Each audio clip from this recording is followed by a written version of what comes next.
Alright friends, now we are going to learn about the infinite do while loop. So, just like in the regular while loop, an infinite loop can also occur in do while. So, how does an infinite do while loop happen? So, when the condition inside the while is always true, and there is nothing inside the loop to stop it, the loop keeps repeating forever. So, for example, I can change it from while loop to do while loop. I cut it, I paste here, I put my semicolon, and then I open my do here.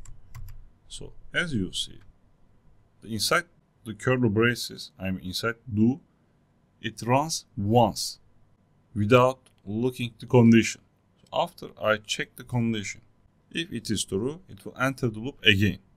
So if I delete this, when I run this code, what will happen? First, this code will run. So after I check the condition, E is 0, so I'm checking the condition, 0 is less than 5, yes. So it will enter the loop again. So I print hello.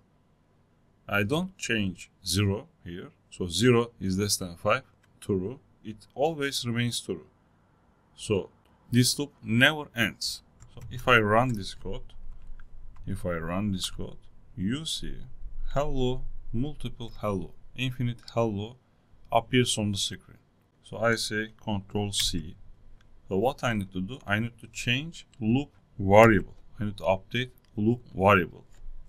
So if I update it, I run again. So you see, I print 1, 2, 3, 4, 5 times hello on the screen. When E becomes 5, the loop ends because 5 is not less than 5, so loop ends. I hope you understand the logic.